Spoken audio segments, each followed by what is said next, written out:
नमस्कार, news India देख रहे हैं आप। मैं हूं आपके साथ पूजा अग्रवाल। आप सभी का राजधानी एक्सप्रेस के इस खास बुलेटिन में स्वागत है। शुरुआत उत्तराखंड की खबरों के साथ करेंगे। बड़ी खबर आपको बता दें, उत्तराखंड में होगा नेशनल विंटर गेम्स का आयोजन। उत्तराखंड को मिली नेशनल विंटर गेम्स की मेजबानी। नेशनल विंटर गेम्स का आयोजन 29 जनवरी 2025 से औली में होगा और नेशनल विंटर गेम्स यहां पर आयोजित किया जाएगा। 29 जनवरी से 2 फरवरी 2025 तक चलेगा गेम। विंटर गेम संगठन को अच्छी बर्फबारी की उम्मीद है। गेम एसोसिएशन और टूरिज्म डिपार्टमेंट तैयारी में जुट चुके हैं। खिलाड़ियों के भविष्य के लिए होगा आयोजन। तो देखिए, 38वें राष्ट्रीय खेलों के साथ साथ उत्तराखंड को भारतीय ओलंपिक संघ ने राष्ट्रीय शीतकालीन खेलों की मेजबानी उत्तराखंड को दे दी है। अब औली में शीतकालीन खेलों का आयोजन 29 जनवरी से फरवरी तक किया जाएगा। इसके तहत alpine slalom, joint slalom, snowboard, Nordic ski mounting प्रतियोगिताएं होंगी।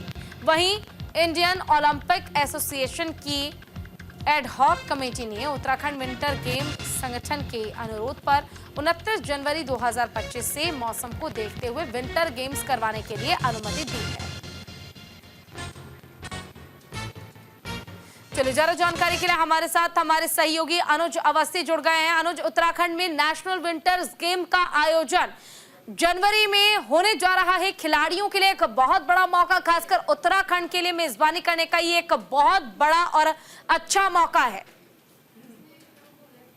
बिल्कुल पूजा, उत्तराखंड में नेशनल विंटर्स गेम का आयोजन होगा कि जनवरी और फरवरी में ये आयोजन डिसाइड किया गया। ओलंपिक संघ ने ये आयोजन डिसाइड किया है। साथ ही साथ अगर बात करें, चूंकि जनवरी और फरवरी में औली में बर्फबारी भी होती है। हालांकि चूंकि पिछली बार और पिछली से पिछली बार भी 2 से 3 सालों में बर्फबारी नहीं हुई है, लेकिन इस बार मौसम विभाग जिस तरीके से अपना आकलन कर रहा है कि जनवरी और फरवरी में औली में बर्फबारी होगी, जिसके बाद ये विंटर्स गेम का आयोजन किया जाएगा, जिसको लेकर के काफी उत्साह है। राजधानी देहरादून, यहाँ खेल एसोसिएशन ने भी उत्साह है। साथ ही साथ जो आयोजक हैं उनके अंदर भी उत्साह है कि जो टूरिस्ट है वो यहाँ पे आएंगे।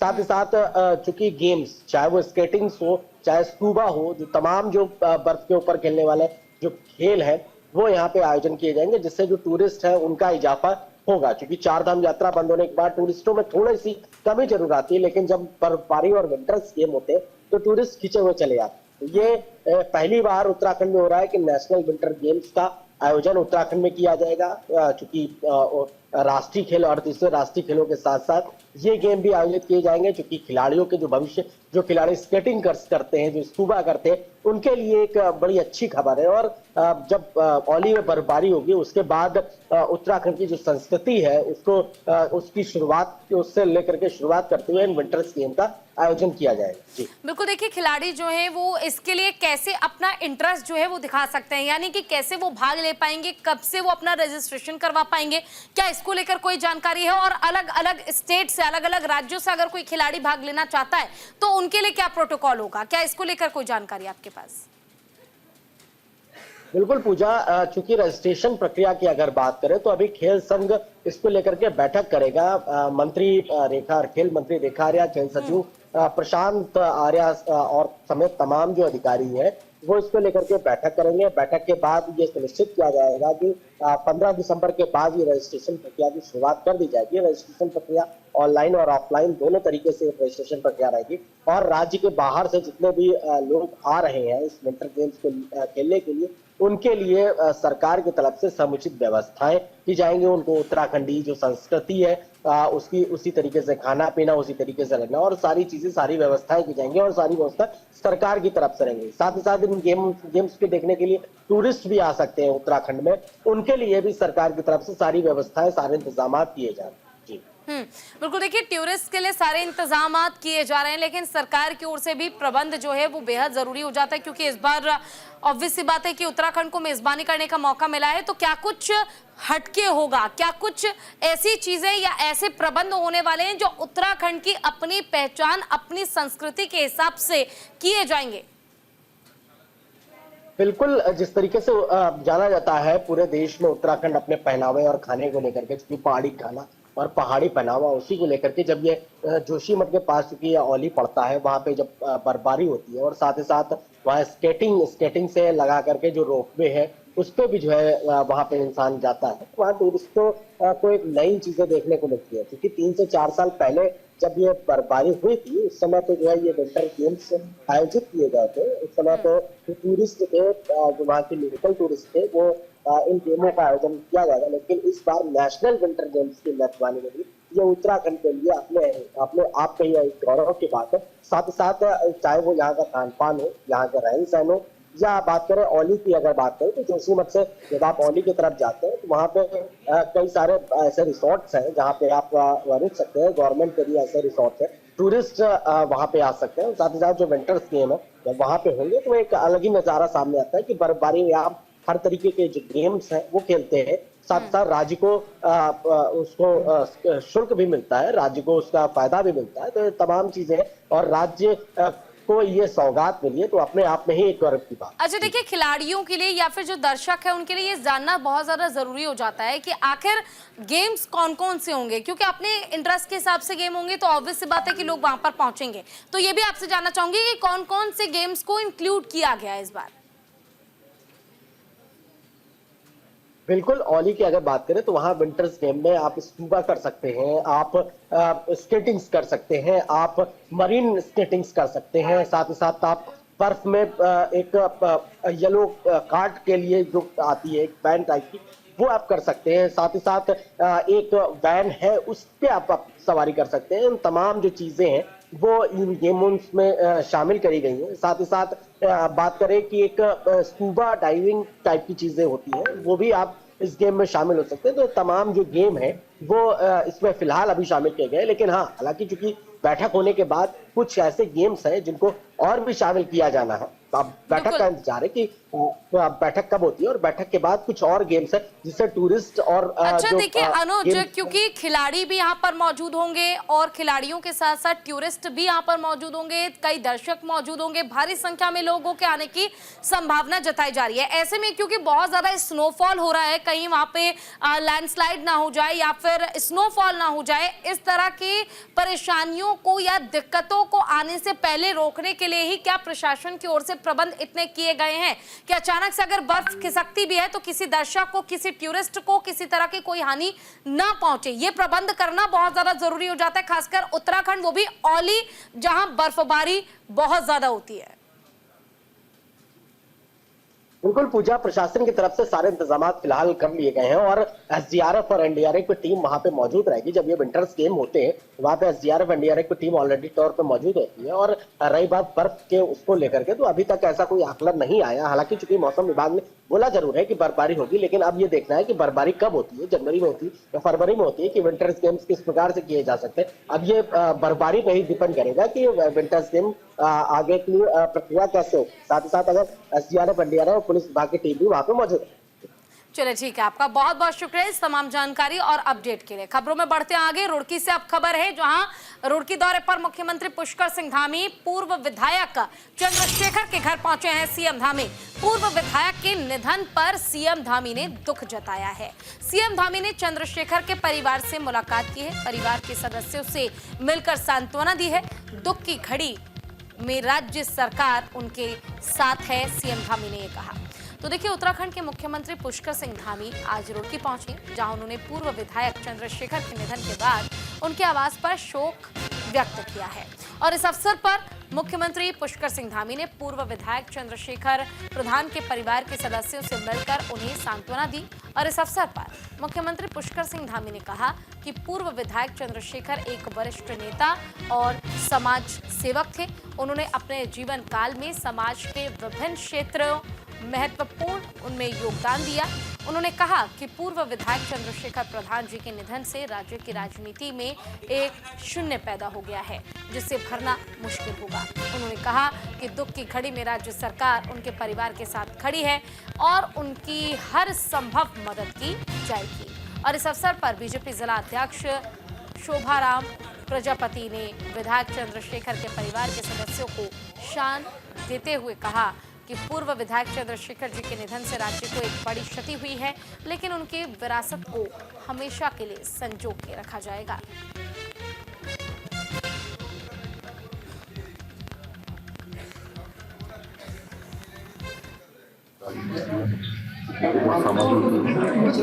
हमेशा अपनी सरलता के नाते, सहजता के नाते और हर किसी के दिल में उनकी बड़ी अमिट छाप है। और मेरा भी उनसे बहुत व्यक्तिगत संबंध रहा है। लगातार हम विधानसभा में, सदन में एक साथ कई बरसों साथ में रहे हैं। उनका जाना हमारे लिए बहुत अपूर्णीय क्षति है। जहाँ क्षेत्र के आसपास के अनेक साथियों के लिए, चाहने वालों से संबंध हमारी पार्टी।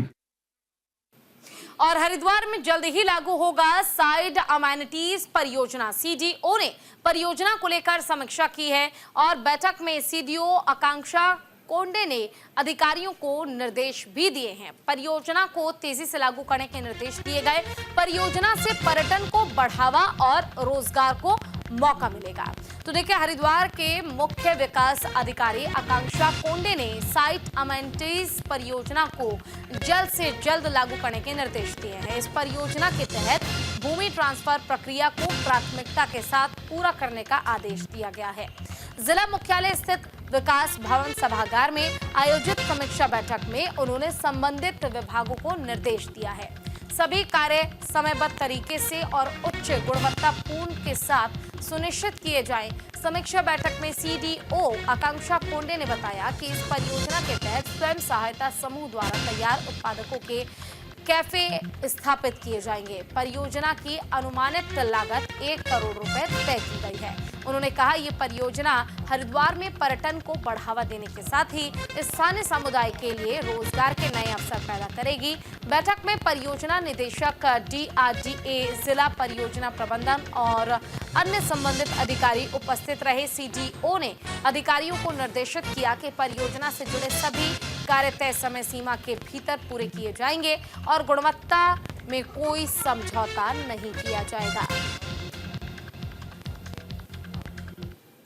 योजना के तहत प्रवेश और अनुमति का एक प्रोजेक्ट आ रहा है, जिसको अभी बहुत रिसर्च स्टेज पर है। इसको लेके रीट की टीम जो है वो जमीन की तलाश कर रही है। बेहतर कम्युनिटी में जो एमएनसी बननी है, जो हमारे स्वयं सहायता समूह में जो बना रही है, उनको आउटलेट करने हैं, जो मैन्युफैक्चर करती है कैपेसिटी को दिखाएंगे और अन्य कई चीजें हैं प्रोग्राम में। तो अभी तो धरातल पर यही है कि उसकी पहले जमीन खोज ली जाए और वो विवादित जमीन न है, तो वो फाइनल हो जाएगी, उसके बाद प्रोजेक्ट आ जाए।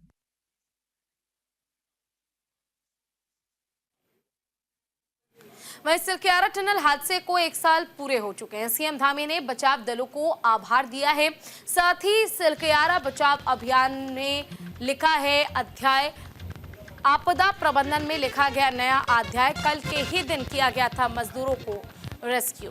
तो देखिए, आपको याद होगा सिलक्यारा टनल का वो हादसा जिसमें कई मजदूर फंस गए थे और कड़ी मशक्कत के बाद जो रैट माइनर्स थे उन्होंने जैसे तैसे मजदूरों की जान बचाई थी। तो जब उत्तरकाशी के सिलक्यारा में निर्माणाधीन सुरंग में पहाड़ी का एक हिस्सा जमींदोज हो गया और सुरंग के भीतर काम कर रहे 41 मजदूर जिंदगी और मौत से जूझने के लिए मजबूर हो गए थे।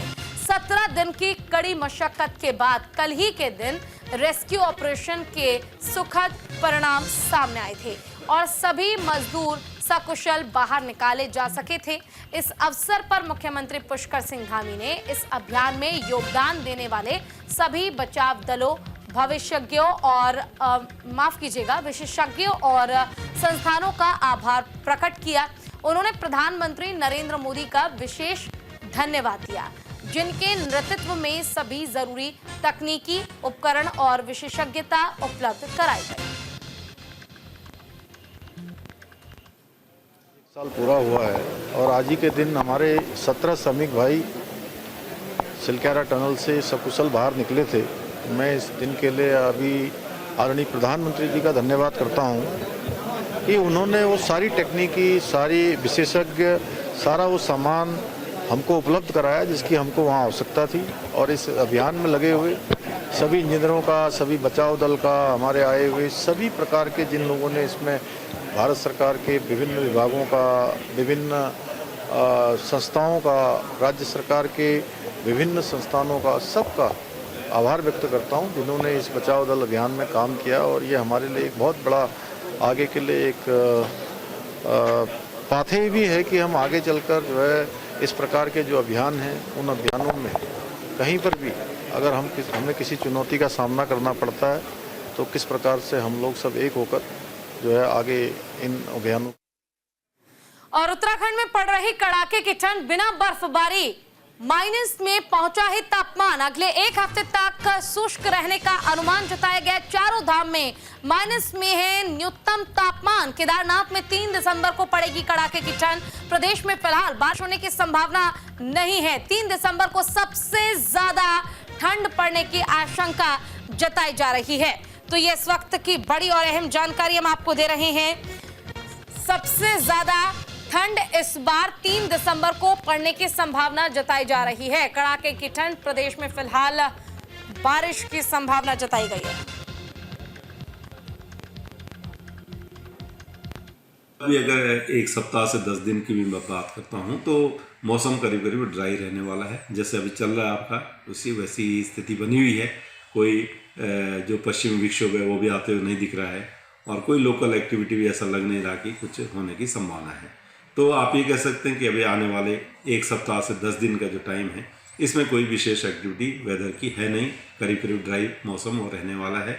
धूप दिन में आपको दिखेगी और सुबह शाम ठंडा है। तापमान जैसे मैंने बोला कि मैदानी क्षेत्रों में इस समय जो है न्यूनतम तापमान 8 से 9 डिग्री के आसपास चल रहे हैं और हिल्स में देखें तो 4 से 5 डिग्री है। या अधिकतम तापमान आप देखेंगे तो मैदानी क्षेत्रों में करीब वो 25 से 26 के आसपास है। और इसी तरह हिल्स में अगर आप जा रहे हैं तो वहाँ पर वो जो है करीब 15-16 डिग्री है। तो हिल्स में तो ठंडा है ही है, काफ़ी ठंडा हो गया। लेकिन मैदानी क्षेत्रों में भी सुबह शाम खासकर अगर देखेंगे तो काफ़ी ठंडा है।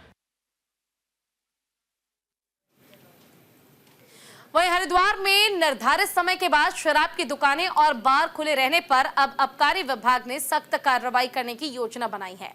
और इसके साथ ही शादी, पार्टियां, होटल, ढाबे और रेस्टोरेंट में बिना अनुमति शराब परोसने वालों के खिलाफ भी कड़ी कार्रवाई की जाएगी। आबकारी विभाग के डीईओ हरीश जोशी ने स्पष्ट किया है कि किसी भी शादी, जन्मदिन समारोह या अन्य आयोजनों में यदि 5 से अधिक लोग एक साथ एक स्थान पर शराब पीते हुए पाए जाते हैं तो उनके खिलाफ तत्काल कार्रवाई की जाएगी। शराब जब्त करने के साथ साथ संबंधित लोगों पर कानूनी मामला दर्ज किया जाएगा। और इसके अतिरिक्त अवैध शराब के निर्माण, बिक्री और इसके आयोजनों पर विभाग ने कड़ी नजर रखने की बात कही है। आम जनता को भी अब ये अधिकार दिया गया है कि वो ऐसे मामलों की शिकायत आबकारी विभाग में दर्ज करा सकते हैं। आबकारी विभाग ने सभी होटल, रेस्टोरेंट और कार्यक्रम आयोजकों को चेतावनी दे दी है, वो इस गाइडलाइन का पालन सुनिश्चित करें। ऐसा न करने पर कानूनी कार्रवाई का सामना करना पड़ेगा। और इस कदम का उद्देश्य न केवल समाज में शराब के दुरुपयोग को रोकना है बल्कि अवैध गतिविधियों पर पूर्ण नियंत्रण स्थापित करना भी है। लोगों के द्वारा बार, अपने जो बार और रेस्टोरेंट हैं उनमें लगातार निगरानी की जा रही है और सबको सख्त हिदायत दी गई है किसी भी रूप में 11 बजे के बाद वो अपने बार को नहीं खोलेंगे। दारू पिला रहे हैं होटल या रेस्टोरेंट कोई भी, कि वो अवैध रूप से इस गतिविधि को ना करें। अगर यदि को किसी की वहाँ कोई पार्टी या कोई ऐसा आयोजन है तो विभाग के द्वारा एक दिन का बार अनुज्ञापन स्वीकृत किया जाता है। FL11 बहुत इजी प्रोसेस है, सबके लिए अच्छा भी है। वो लीगल तरीके से उसको लें और आराम से दारू पिलाएं, लेकिन उसमें भी 11 बजे के बाद किसी भी रूप में। वहीं उत्तराखंड संस्कृत विश्वविद्यालय के 11वें दीक्षांत समारोह का आयोजन भव्य रूप से किया गया। समारोह में मुख्य अतिथि के रूप में राज्यपाल लेफ्टिनेंट जनरल गुरमीत सिंह ने भाग लिया और दीप प्रज्वलित कर कार्यक्रम का शुभारंभ किया। इस अवसर पर कुल 3047 मेधावी छात्र छात्राओं को उपाधि देकर सम्मानित किया गया। राज्यपाल गुरमीत सिंह ने दीक्षांत समारोह को संबोधित करते हुए छात्रों को उनके उज्जवल भविष्य की शुभकामनाएं दी और जीवन में संस्कार और शिक्षा के महत्व पर जोर दिया। उन्होंने कहा कि शिक्षा के क्षेत्र में संस्कृत विश्वविद्यालय का योगदान सराहनीय है। समारोह के दौरान कुलपति प्रोफेसर दिनेश चंद्र शास्त्री ने जानकारी दी कि सत्र 2022 से 23 के 1558 छात्र छात्राओं और सत्र 2023 से 24 के 1465 ग्रेजुएट और पोस्ट ग्रेजुएट विद्यार्थियों को उपाधि प्रदान की गई है। 3047 छात्रों को उपाधि देकर सम्मानित किया गया। एडमिनिस्ट्रेशन की संस्कृत विश्वविद्यालय की आज 3047 डिग्रियां दी गई हैं और 21 को पीएचडी और 30 को गोल्ड मेडल से नवाजा गया है। आज सचमुच बहुत अच्छा लगा कि संस्कृत के विकास के लिए हम लोग क्या कर रहे हैं। मुझे ऐसा लगता है कि संस्कृत हमारी धरोहर, हमारी जड़ों, हमारी संस्कृति, हमारी सभ्यता का सबसे बड़ा खजाना है। आज पूरी दुनिया को संस्कृत की जरूरत है, क्योंकि ऐसा लगता है अगर संस्कृत और टेक्नोलॉजी मिल जाएंगे तो वो पूरे ब्रह्मांड के लिए, पूरी मानवता के लिए सॉल्यूशन और समाधान ढूंढने में बहुत ही मदद मिलेगी। वहीं देहरादून में खाद्य विभाग की बैठक मंत्री रेखा आर्य की अध्यक्षता में यह बैठक हुई। फ्री गैस रिफिलिंग की मंजूरी पर चर्चा की गई। खाद्य विभाग के कार्यों की समीक्षा देहरादून में खाद्य मंत्री रेखा आर्य ने खाद्य विभाग के अधिकारियों के साथ बैठक की और बैठक में मंत्री रेखा आर्य ने कैबिनेट की ओर से दी गई मंजूरी पर अधिकारियों से जानकारी ली और विभाग को दिए गए निर्देशों की समीक्षा की और इस दौरान मुफ्त गैस रिफिलिंग की मंजूरी की प्रगति की जानकारी भी ली गई है।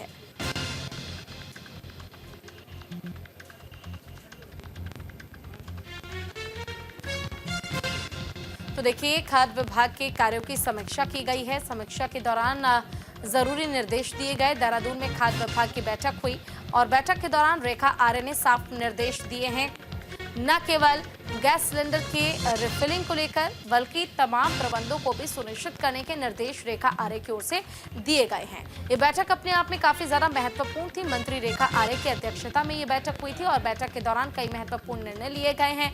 फ्री गैस रिफिलिंग की मंजूरी पर चर्चा की गई। और इसी के साथ फिलहाल के लिए इस बुलेटिन में बस इतना है, लेकिन खबरों का सिलसिला लगातार आगे भी जारी है। कहीं मत जाइए, देखते रहिए न्यूज़ इंडिया। नमस्कार।